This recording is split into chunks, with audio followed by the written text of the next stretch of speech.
Hello friends, हम लोगों ने पिछले वीडियो में इलेक्ट्रोमैग्नेटिक वेव्स के फर्स्ट वाले लेक्चर में इलेक्ट्रोमैग्नेटिक वेव्स के बेसिक आइडिया को स्टडी किया था। उसमें हम लोगों ने पढ़ा था कि इलेक्ट्रोमैग्नेटिक वेव की अगर हम बात करते हैं तो ये किससे जनरेट होती है। ये एक्सीलरेटेड चार्ज पार्टिकल से जनरेट होती हैं। इसमें इलेक्ट्रिक फील्ड होता है, इलेक्ट्रिक फील्ड वेक्टर होता है, मैग्नेटिक फील्ड वेक्टर होता है जो म्यूचुअली परपेंडिकुलर होता है ना। और ये दोनों vector direction of propagation of wave के भी परपेंडिकुलर होते हैं। इट मीन्स तीनों चीज़ें जो है यहाँ पर म्यूचुअली परपेंडिकुलर होंगी। एक अगर एक्स एक्सिस के अलॉन्ग है, दूसरा वाई के अलॉन्ग है, तो तीसरा जो है जेड एक्सिस के अलॉन्ग होगा। हमने बताया था कि ईएम वेव कोई नया कंसेप्ट नहीं है। मैथमेटिकली ये बिल्कुल जो हम लोगों ने वेव 11th में पढ़ा हुआ है उसी के वेव की एनालिसिस ही है। ये भी एक तरीके की वेव है ना। और ये कौन सी वेव होंगी, लॉन्गिट्यूडनल या ट्रांसवर्स वेव? बताओ ज़रा किस टाइप की वेव होंगी ये। इलेक्ट्रोमैग्नेटिक वेव की अगर हम बात करें तो ये किस टाइप की वेव होंगी, लॉन्गिट्यूडनल या ट्रांसवर्स? रस्सी की हम बात करते हैं, रस्सी में वेव किस तरीके से जनरेट होती है? रस्सी की वेव्स को हम बोलते हैं ट्रांसवर्स वेव, है ना। और साउंड की अगर हम बात करते हैं, साउंड कैसी वेव है? साउंड में वेव पार्टिकल्स भी ऐसे डिस्प्लेस होते हैं और वेव भी किधर जाती है, आगे की तरफ। उसको हम बोलते हैं लॉन्गिट्यूडनल वेव, ठीक है। तो इन्हें हम ट्रांसवर्स वेव्स की कैटेगरी में रखते हैं। तो अब हम इलेक्ट्रोमैग्नेटिक वेव्स में आगे फर्दर प्रोसीड करते हैं जो हम लोगों ने पढ़ा था। इसमें हमारा जो नेक्स्ट टॉपिक है वो है energy density. Energy density of electromagnetic wave. Energy density of electromagnetic wave. तो हमें फर्स्ट देखना है कि एनर्जी डेंसिटी जो है ये क्या होती है। एनर्जी डेंसिटी का मतलब होता है energy per unit volume. Unit volume में कितनी एनर्जी हमें देखने को मिल रही है, कितनी एनर्जी डिस्ट्रीब्यूटेड है, इसको हम बोलते हैं एनर्जी डेंसिटी। अगर कहीं भी हमें एनर्जी डेंसिटी की हेल्प से एनर्जी कैलकुलेट करना है तो हम उसमें क्या करेंगे, वॉल्यूम का मल्टीप्लाई कर देंगे। तो सेम हमें इलेक्ट्रोमैग्नेटिक वेव्स के केस में एनर्जी डेंसिटी की कैलकुलेशन जो है हमें यहाँ पर करना है। तो हमें पता है इलेक्ट्रिक फील्ड की इक्वेशन को हम लिख सकते हैं E naught sine omega t minus x upon c, है ना। जैसे वेव की इक्वेशन होती है ना, y equals to A sine omega t minus x upon v. यहाँ पे हमने लिखा है एक्स अपॉन सी क्योंकि हम एज्यूम करके चल रहे हैं कि इलेक्ट्रोमैग्नेटिक वेव जो है यहाँ पे हमारे पास वो वैक्यूम में ट्रैवल कर रही है और स्पीड ऑफ वेव जो है वो हमारे पास सी है, यानी कि लाइट की स्पीड से वेव ट्रैवल कर रही है। सिमिलरली वी को हम क्या लिख सकते हैं, V naught sine omega t minus x upon c. तो अब अगर हमें एनर्जी डेंसिटी निकालना है इलेक्ट्रिक फील्ड का तो हम यहाँ पे कैसे लिखेंगे, एनर्जी डेंसिटी को भी हम U से डिनोट कर रहे हैं, U ऑफ E। कैसे लिखेंगे, हमें पता है कि कहीं भी इलेक्ट्रिक फील्ड प्रेजेंट है तो एनर्जी होती है half epsilon naught E square. ये एनर्जी डेंसिटी होती है due to electric field intensity E।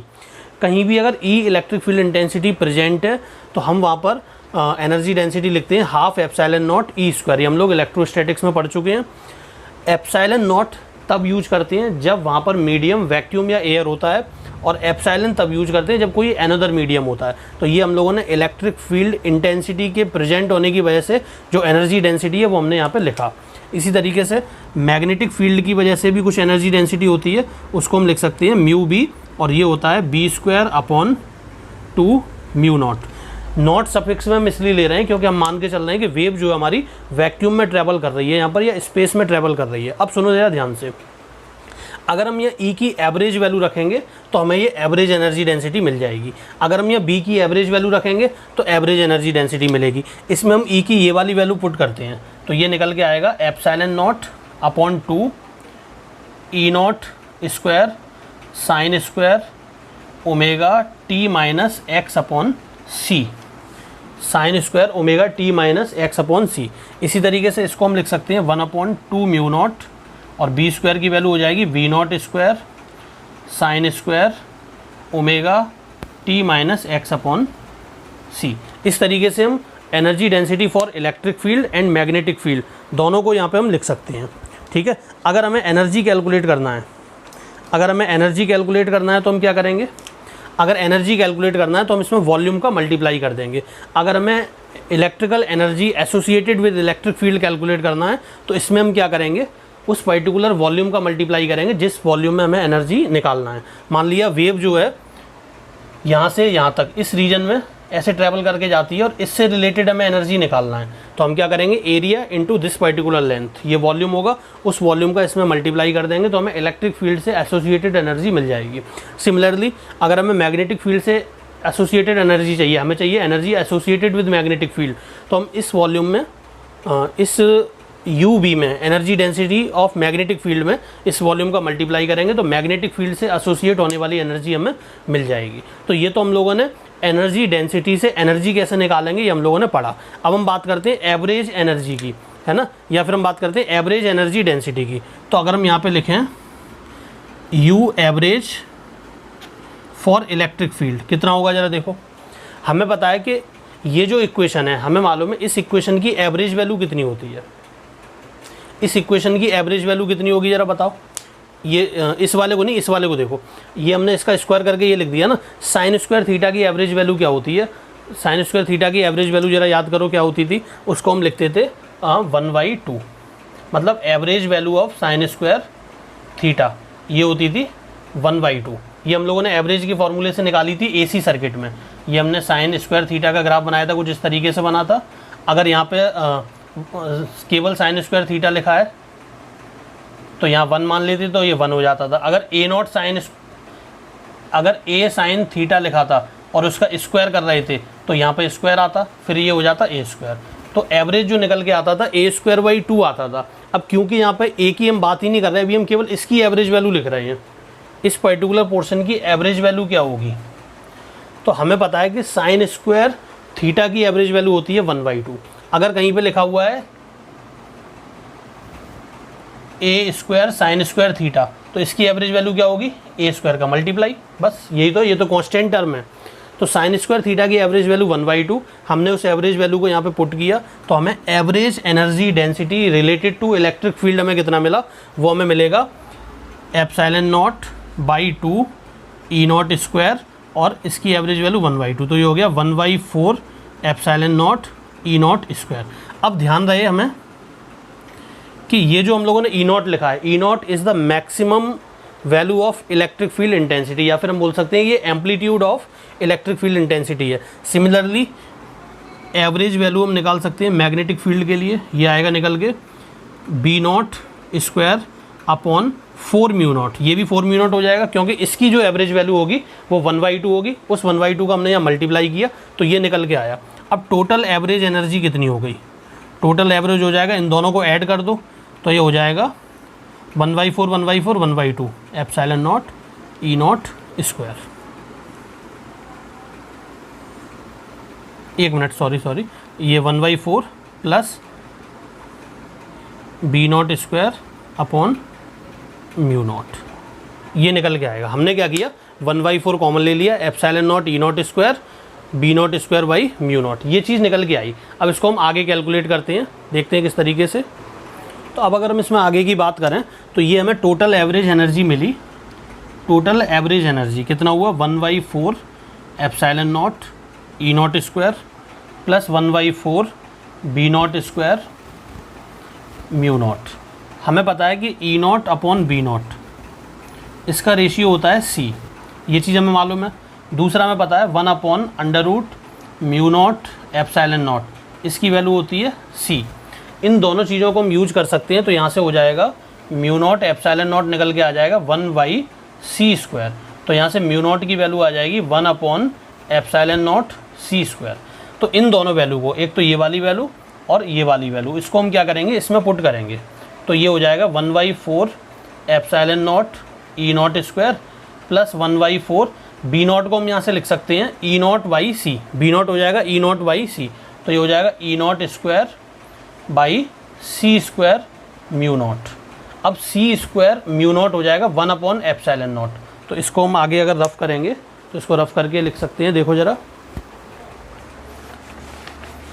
ये चीज़ जो है ये हो जाएगी यहाँ से म्यू एवरेज हमारा बन जाएगा।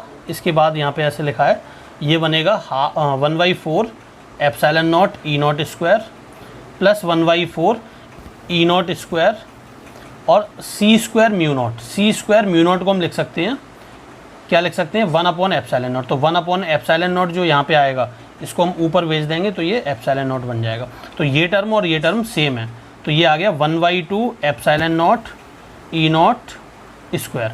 ये जो एवरेज एनर्जी निकल के आई है ये इलेक्ट्रिक फील्ड से एसोसिएटेड है या मैग्नेटिक फील्ड से एसोसिएटेड है? तो हम बोलेंगे कि ये जो टोटल एनर्जी हमारी यहाँ पर निकल के आई है, अगर हम ई नॉट यूज करें, ध्यान रखना, अगर हम ई नॉट यूज करके इस फॉर्मूले को लिखते हैं तो ये टोटल एनर्जी हमें मिलेगी। देखो हमने जब दोनों को ऐड किया है, भले ही ये ई के फॉर्मेट में या ई नॉट के टर्म्स में आ रही है, लेकिन ये टोटल एनर्जी है क्योंकि हमने यहाँ पर दोनों को ऐड किया है।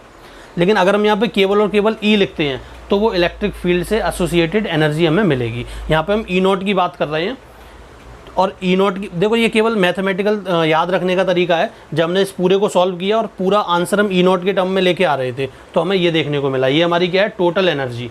हम इसको क्या लिख सकते हैं, टोटल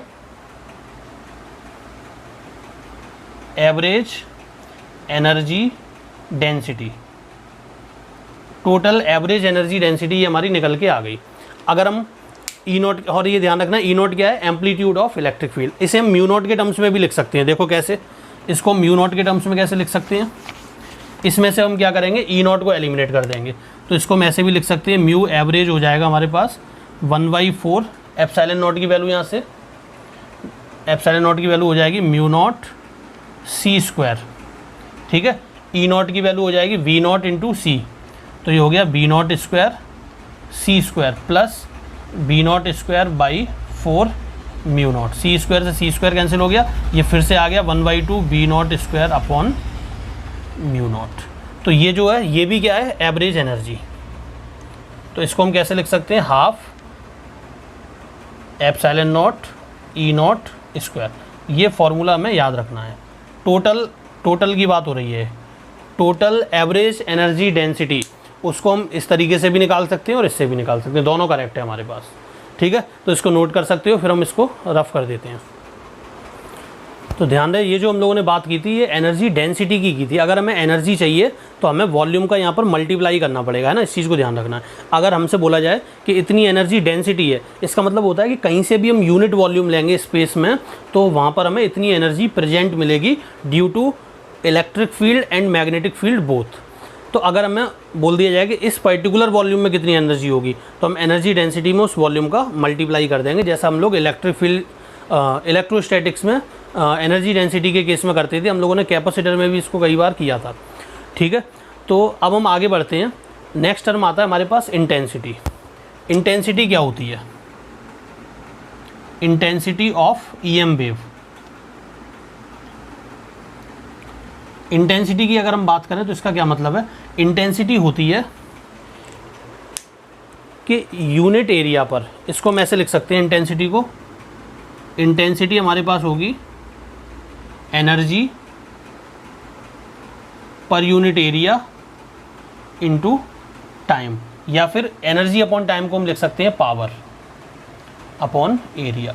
मतलब इंटेंसिटी का मतलब ये होता है कि अगर बहुत ज़्यादा एनर्जी एक पर्टिकुलर एरिया पर, जैसे मान लो सामने एक बल्ब जल रहा है और ये मान लिया एक एरिया है, इस एरिया पर बहुत ज़्यादा एनर्जी 1 सेकंड में गिरती है, तो हम बोलेंगे कि इस जगह पर इस बल्ब से जो लाइट आ रही है उसकी इंटेंसिटी क्या है, काफ़ी ज़्यादा है। मतलब अगर हम बल्ब के बिल्कुल पास खड़े हो जाएंगे ऐसे जाके, तो हमारी आँख पर जो लाइट गिर रही है 1 सेकंड में वो काफ़ी ज़्यादा गिरेगी, ज़्यादा अमाउंट में गिरेगी। अगर हम थोड़ा सा दूर रहेंगे उससे तो जो लाइट गिर रही है वो हमारे पास कम अमाउंट में गिरेगी। उससे हम बोलेंगे कि ये जो लाइट की इंटेंसिटी है इस पर्टिकुलर पॉइंट पर जहाँ पे हमने अपने आँख को रखा हुआ है, वहाँ पे हम बोलेंगे कि electric field intensity of light जो है मिनिमम है। देखो इसको ऐसे समझो, जैसे अगर हम बोलें कि ये कोई बल्ब है ना, यहाँ पे कोई आदमी खड़ा हुआ है, ठीक है, एक आदमी यहाँ खड़ा हुआ है, तो इस बल्ब की वजह से इस पॉइंट पर अगर हम देखें, इस बल्ब की वजह से इस पॉइंट पर अगर हम देखें तो ये बल्ब चारों तरफ लाइट को ऐसे डिस्ट्रीब्यूट कर रहा होगा इस तरीके से। इन सारे पॉइंट्स पर इंटेंसिटी इस बल्ब की सेम होगी। अगर हम बोलें कि ये जो रेडियस है ये कैपिटल आर है, तो हम इंटेंसिटी यहाँ पर क्या लिखेंगे, इंटेंसिटी लिखेंगे, मान लेते इस बल्ब की पावर P है, तो इंटेंसिटी हो जाएगी P अपॉन 4πr², क्योंकि स्फेरिकली सिमेट्रिक रीजन में ये एनर्जी को डिस्ट्रीब्यूट कर रहा है। हम बोलेंगे कि इस बल्ब ने इस पूरे स्फेरिकल रीजन में, जैसे वल्व है, वल्व स्फेरिकली एनर्जी को डिस्ट्रीब्यूट करेगा, पूरे में फैलाएगा। तो हम बोलेंगे कि इस वल्व की अगर पावर P है तो R डिस्टेंस में इसकी इंटेंसिटी होगी P/4πr²। ठीक है, इंटेंसिटी पावर अपॉन एरिया, ये इंटेंसिटी हमें मिलेगी R डिस्टेंस पर। यहाँ देखोगे इतनी इंटेंसिटी, जैसे वल्व के ये वल्व है, इसके चारों तरफ अगर हम ऐसे ऐसे चल रहे हैं तो सारे पॉइंट्स पे इंटेंसिटी जो हमें मिलेगी सेम मिलेगी। तो स्फेरिकली सिमेट्रिक रीजन में R डिस्टेंस पर इस वल्व से कोई भी पॉइंट हम लेंगे, इंटेंसिटी हमें मिलेगी P/4πr²। अब मान लेते हैं कि ये वाला जो आदमी है ये खड़ा है 2R डिस्टेंस पर, तो I1 तो हो गया इसके लिए P/4πr²। I2 कितना होगा, I2 होगा P/4π2R का स्क्वायर, 2R का स्क्वायर। इंटेंसिटी बढ़ेगी या कम होगी, देखो इंटेंसिटी की वैल्यू हो गई कम, तो यहाँ पे हम लिख सकते हैं कि I2 is less than I1। Intensity कम हो गई, 2 वाले पर्सन पे जो इंटेंसिटी है, इस वाले पॉइंट पे जो इंटेंसिटी है वो कम है, और इस वाले पॉइंट पर इंटेंसिटी जो है वो ज़्यादा है। अब इंटेंसिटी का मतलब ये नहीं है कि उसकी आंख पे जो एनर्जी गिर रही है उसको हम कैलकुलेट ईजिली कर सकते हैं। देखो इंटेंसिटी हमें पता चली, अब हमसे बोला जाए कि यहाँ पर ये आदमी जो है एक प्लेट लेके ऐसे खड़ा है, इस प्लेट का एरिया हमें ए दे दिया, बोला कि ये आदमी ये जो प्लेट लेके खड़ा है उस प्लेट का, या ऐसे मान लो कि ये एक सर्कुलर प्लेट लेके ऐसे खड़ा हुआ है, इस प्लेट की रेडियस है स्मॉल r, ये भी एक सर्कुलर प्लेट लेके ऐसा खड़ा हुआ है, इसकी रेडियस है स्मॉल r। इस प्लेट को कितनी एनर्जी मिलेगी, इस प्लेट को मिलने वाली एनर्जी होगी पर सेकेंड, वो होगी इंटेंसिटी इनटू एरिया। अब एरिया किसका, इस प्लेट का। हम बोल रहे हैं कि ये जो प्लेट लेके ऐसे खड़ा हुआ है, इस प्लेट ने कितनी एनर्जी रिसीव की। तो पहले तो हम देखेंगे कि इस वल्व से इस पॉइंट पर जो एनर्जी आ रही है उसकी इंटेंसिटी क्या है। जब हमें वो इंटेंसिटी पता चलेगी तो उस इंटेंसिटी के मतलब उस इंटेंसिटी की वैल्यू में हम वो जो रिसीविंग सरफेस है उसके एरिया से मल्टीप्लाई करेंगे तो हमें एनर्जी रिसीव्ड मिलेगी। मतलब ये वाली एनर्जी हमें रिसीव्ड चाहिए तो हम इस प्लेट के एरिया से इसमें मल्टीप्लाई कर देंगे, तो एनर्जी हो जाएगी I1 इंटू, अब प्लेट का जो एरिया है वो तो देखो प्लेट तो सर्कुलर है, तो ये वाला जो प्रोजेक्टेड एरिया है, ये जो प्रोजेक्टेड एरिया हमें देखने को मिल रहा है ये कितना है πr², तो हम इसको लिख देंगे πr²। इस वाले केस में हम एनर्जी देखेंगे तो एनर्जी कितनी मिलेगी हमें, I2 इंटू πr²। प्लेट जो दोनों लेके खड़े हुए हैं, दोनों प्लेट की रेडियस सेम है। अब इस वाले आदमी को एनर्जी ज़्यादा मिली, इस वाले आदमी को एनर्जी कम मिली, जबकि दोनों के पास जो प्लेट थी वो सेम साइज की थी। इसके पास जो प्लेट थी उसकी रेडियस स्मॉल r थी, और ये जो पर्सन लेके खड़ा हुआ है इस प्लेट की रेडियस भी स्मॉल r है। Both the person are having the plates of same radius but the energy receiving by these two persons is different. Energy जो दोनों ने रिसीव की वो अलग अलग मिली। क्यों अलग अलग मिली, क्योंकि दोनों पॉइंट पे इंटेंसिटी अलग अलग है। ठीक है, तो इंटेंसिटी का थोड़ा सा कंसेप्ट हमें यहाँ से समझ में आ गया होगा, क्योंकि क्वेश्चन जब टफ बनाने होते हैं तो हम वेव को इंट्रोड्यूस करा देते हैं उसमें, इंटेंसिटी जैसी चीज़, मोमेंटम वगैरह मिला दिया। लगेगा कि क्वेश्चन EM वेव का पूछा गया है और उसमें यूज कर रहे होंगे हम वेव को, जनरल नॉर्मल जो वेव हम लोगों ने वहाँ पे पढ़ी थी मैकेनिकल वेव्स में, तो उनको यूज कर रहे होते हैं। ठीक है, तो इसको हम रफ कर देते हैं, फिर हम आगे बढ़ते हैं कि इलेक्ट्रोमैग्नेटिक वेव के केस में इंटेंसिटी की क्या इंपॉर्टेंस है। EM वेव के केस में हम देखते हैं कि इंटेंसिटी की हमें क्या इंपॉर्टेंस देखने को मिलती है। तो इसमें देखो ज़रा, इसमें हमने मान लिया कि कोई इलेक्ट्रोमैग्नेटिक वेव, लाइट हमारी इलेक्ट्रोमैग्नेटिक वेव, मान लिया इलेक्ट्रोमैग्नेटिक वेव इस रीजन से ऐसे निकलती हुई जा रही है। t टाइम में c स्पीड से जाने वाला object c into T distance cover करता है। तो यहाँ से यहाँ तक की डिस्टेंस हो गई c into t. Area of cross section of this imaginary pipe is capital A। तो अगर हम बात करें, हम लोगों ने अभी तक एनर्जी कैलकुलेट नहीं की, हम लोगों ने एनर्जी डेंसिटी कैलकुलेट की थी। तो I निकालना है हमें, तो हमें क्या करना पड़ेगा, energy per unit area into time.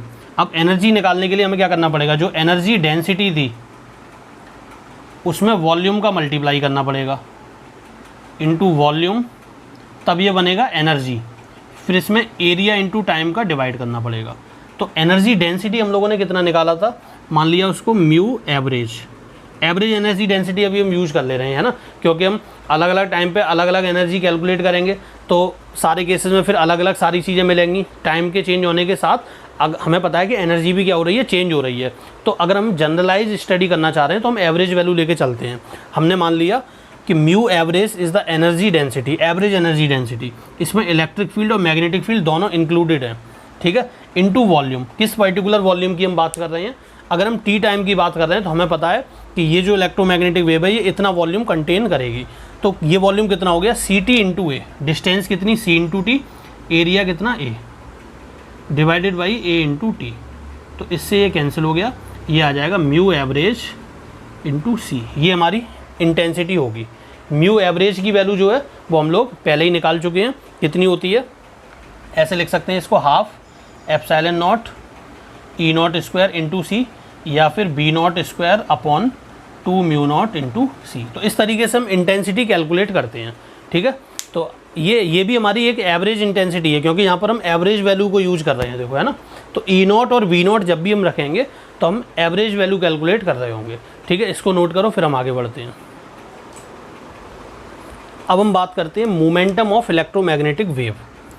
Momentum, कौन सा momentum? Linear momentum. Linear momentum की हम बात कर रहे हैं कि कोई भी इलेक्ट्रोमैग्नेटिक वेव जो लाइट की स्पीड से चल रही है, मतलब वैक्यूम में चल रही है, वो कितना मोमेंटम जनरेट करेगी, तो वो हमें कैलकुलेट करना है। तो ये जो मोमेंटम होता है, ये जो लीनियर मोमेंटम इस वेव के पास होगा, वो होगा u बाई सी। यू यहाँ पर क्या है? Total energy. टोटल एनर्जी, ना एवरेज एनर्जी ना एनर्जी डेंसिटी, क्या है? Total energy. ये मोमेंटम हमें देखने को मिलेगा। अब अगर हम बोलते हैं कि कोई एक सरफेस है, ये मान लिया कोई सरफेस है, इससे इलेक्ट्रोमैग्नेटिक वेव जो है मान लिया ऐसे आके टकराती है, ठीक है। जब ये ऐसे आके टकरा रही थी तो इसका मोमेंटम कितना था? u by C. p कितना है? u by C initial. टकराने के बाद जब ये वापस ऐसे लौटी तो p फाइनल कितना हो गया? u बाई सी। अभी हमने मान लिया कि कोई भी पोर्शन इसका एब्जॉर्ब नहीं हुआ है, कोई भी पोर्शन इसका ट्रांसमिट नहीं हुआ है, पूरा 100% यहाँ पर रिफ्लेक्शन हो रहा है, एनर्जी का लॉस नहीं है। तो डेल्टा p यहाँ से कितना हो जाएगा? p final minus p initial. p final कितना? u by C J cap minus u by C minus J cap. तो ये हो जाएगा मैग्नीट्यूड वाइज 2u बाई सी। अगर हम बोलें कि ये जो इलेक्ट्रोमैग्नेटिक वेव है ये पूरी इसमें एब्जॉर्ब हो जाती है, तो चेंज इन मोमेंटम कितना होगा? u by c. पूरी रिफ्लेक्ट हो जाती है तो change in momentum 2u by c. अब इसको हम क्यों पढ़ रहे हैं? इसको हम इसलिए पढ़ रहे हैं क्योंकि हमें पता है कि फोर्स जो होता है वो होता है rate of change of momentum.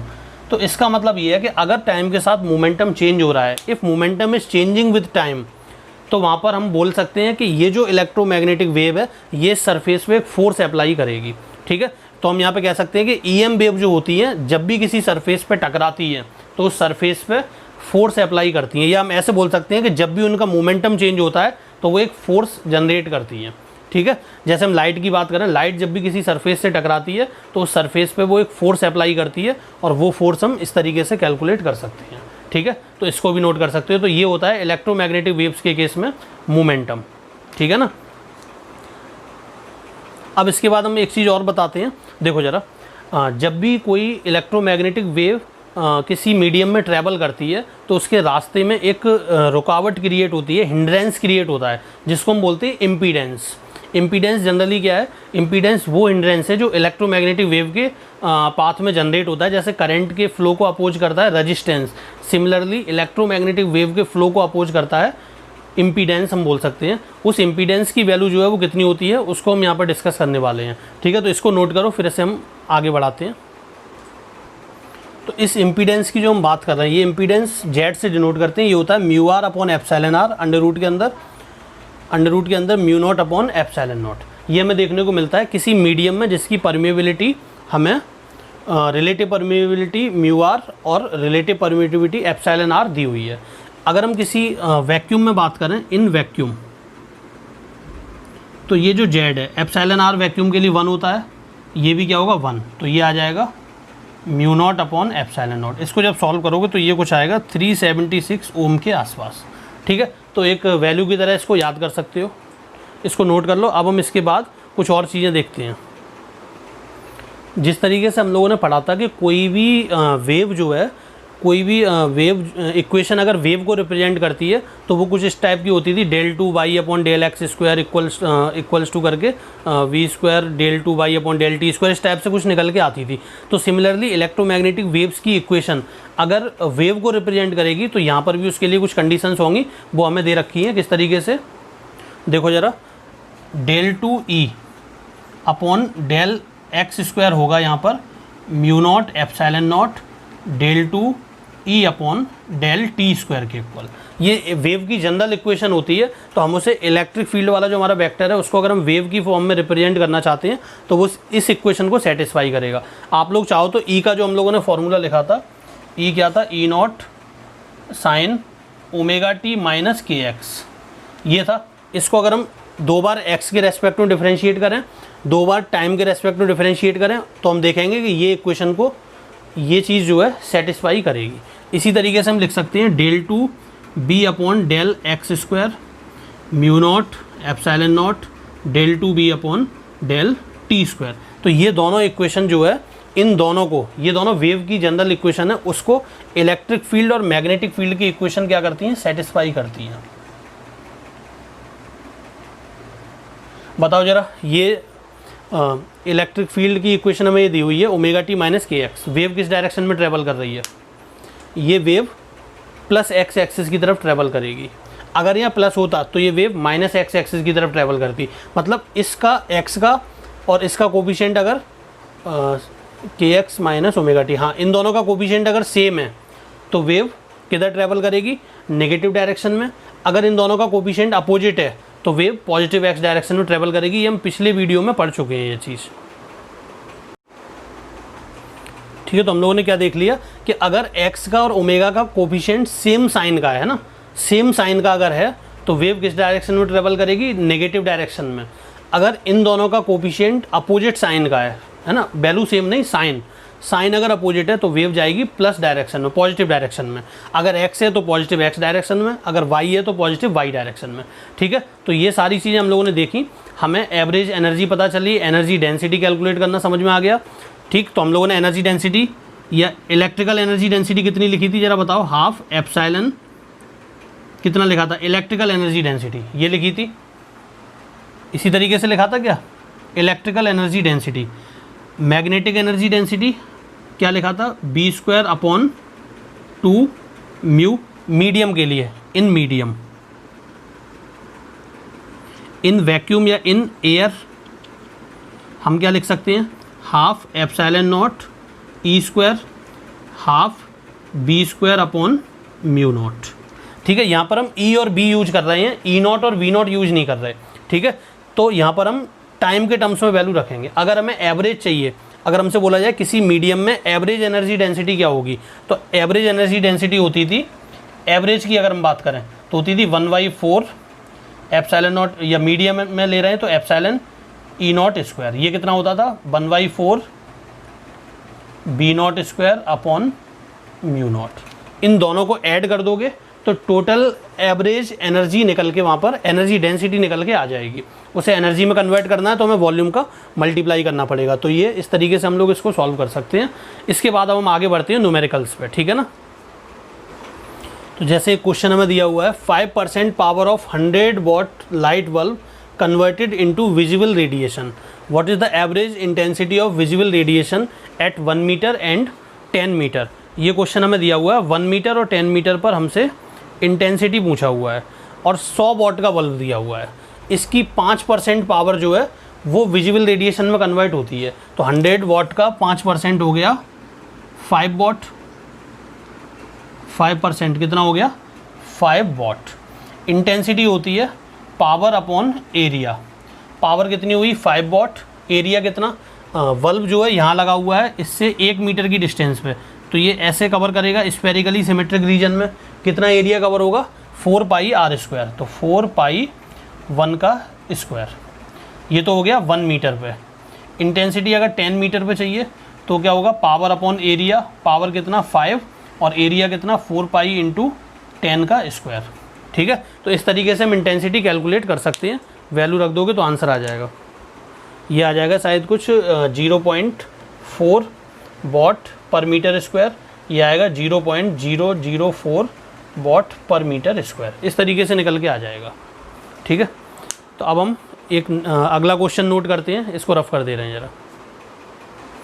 अब यहाँ हमें एक क्वेश्चन दिया हुआ है। इस क्वेश्चन में बोला गया है a radio receiver antenna that is 2 metre long is oriented along the direction of electromagnetic wave and receives a signal of intensity 5 into 10 to the power minus 16 watt per meter square. Find the maximum instantaneous potential difference across the two ends of the antenna is. मतलब ये एक antenna में दिया हुआ है जिसकी length 2 metre है। ये जो सिग्नल रिसीव कर रहा है उसकी इंटेंसिटी जो है 5 into 10 to the power minus 16 watt per meter square है। इंटेंसिटी कैसे पता चली है? मैं ये यूनिट देख के, ये चीज़ क्या होगी? इंटेंसिटी। हमें मैक्सिमम इंस्टेंटेनियस पोटेंशियल डिफरेंस निकालना है, मतलब इस पॉइंट और इस पॉइंट के बीच में, इन दो पॉइंट के बीच में पोटेंशियल डिफरेंस कितना होगा। मतलब जो भी एंटीना हमारा लगा हुआ है उसमें हमें टू एंड्स के बीच में पोटेंशियल डिफरेंस कितना मिलेगा, ये हमें कैलकुलेट करना है। तो इसको करने का तरीका क्या है? हमारे पास इंटेंसिटी कितना है, देखो ज़रा। इंटेंसिटी हमारे पास है 5 into 10 to the power minus 16।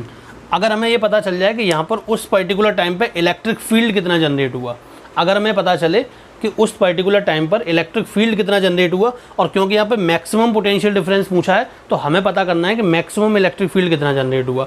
हमें मालूम है कि ये जो सिग्नल इसने रिसीव किया है ना, ये इलेक्ट्रोमैग्नेटिक वेव का पार्ट है जो उसने बोला हुआ है उसमें क्वेश्चन में। तो इस इंटेंसिटी की हेल्प से हमें पता है कि इंटेंसिटी हम कैसे कैलकुलेट कर सकते हैं, half epsilon naught E naught square, ये हमारी टोटल एवरेज एनर्जी डेंसिटी होगी, है ना। और इसमें हम किसका मल्टीप्लाई कर दें, सी का मल्टीप्लाई कर दिया, तो ये हमारी क्या हो जाएगी, इंटेंसिटी। तो ये जो इंटेंसिटी होगी, इस इंटेंसिटी को हम यहाँ से कैलकुलेट कर सकते हैं इस फॉर्मूले की हेल्प से। लेकिन जब हम इस फॉर्मूले को लगाएंगे तो ये जो एनर्जी है ये हमारी एवरेज एनर्जी डेंसिटी है और टोटल है। लेकिन हमें क्या चाहिए, केवल और केवल इलेक्ट्रिक फील्ड चाहिए, और यहाँ पर ये इंस्टेंटेनियस की बात कर रहा है, तो हमें इंस्टेंटेनियस इंटेंसिटी लेके आना पड़ेगा। तो हम यहाँ पर इसकी जगह पे क्या यूज करेंगे, देखो I equals to half epsilon naught, किसका मल्टीप्लाई एनर्जी, इसमें किसका मल्टीप्लाई होगा बताओ ज़रा, ई स्क्वायर इंटू सी, ये होना चाहिए। अब क्योंकि मैक्सिमम पूछा है इसलिए हम यहाँ पर ई नॉट का मल्टीप्लाई करेंगे, तो हमने इसलिए ये फॉर्मूला यहाँ पर यूज किया। इंटेंसिटी की वैल्यू यहाँ से उठा के इसमें रखोगे तो ई नॉट की वैल्यू निकल के आ जाएगी। एप्सिलॉन होता है 8.85 into 10 to the power minus 12, C की value 3 into 10 to the power 8, इसमें रखोगे तो हमारा ई नॉट जो निकल के आएगा वो आ जाएगा 0.61 into 10 to the power minus 6, ये आएगा 0.61 into 10 to the power minus 6 volt per meter. ठीक है, अब इसकी हेल्प से हमें इलेक्ट्रिक फील्ड पता चला यहाँ पर इतना है, तो पोटेंशियल डिफरेंस कितना होगा हमें मालूम है, पोटेंशियल डिफरेंस हो जाएगा V अपॉन जो भी यहाँ की लेंथ है, लेंथ कितनी है 2 मीटर, तो इसमें हम क्या करेंगे 0.61 में 2 का डिवाइड कर देंगे, ये हमें ये E निकाला है ना हमने, तो V कितना हो जाएगा, V हो जाएगा यहाँ से E इंटू एल, तो हम क्या करेंगे 0.61 into 10 to the power minus 6 में 2 का मल्टीप्लाई कर देंगे, क्योंकि लेंथ जो है 2 मीटर हमें दी हुई है, तो ये आंसर आ जाएगा 1.2 into 10 to the power minus 6 volt, ये निकल के आ जाएगा आंसर। ठीक है, तो इस क्वेश्चन को नोट कर लो ज़रा। तो हम लोगों ने इस तरीके से इलेक्ट्रोमैग्नेटिक वेव को यहाँ पर कंप्लीट कर लिया है। ठीक, तो इसके जो भी क्वेश्चंस या जो भी डाउट हैं आप लोग कमेंट सेक्शन में पूछ सकते हो, या फिर हमारा कमेंट सेक्शन में पूछ सकते हो, या हमारा फेसबुक पेज है उसको ज्वाइन कर सकते हो, है ना, टेलीग्राम पेज भी ज्वाइन कर सकते हो। जो भी डाउट या जिस चैप्टर में डाउट है आप हमें कमेंट सेक्शन में बता सकते हो कि इस चैप्टर से रिलेटेड हमें वीडियो चाहिए, तो उस पर्टिकुलर टॉपिक पे हम यहाँ पर वीडियो क्रिएट कर देंगे, जिससे आप लोगों के लिए काफ़ी हेल्पफुल रहेगा। तो ठीक है, आप लोग अपना रिवीजन वगैरह करते रहिए, और आज के लिए इतना ही रखते हैं। Thank you for all of you.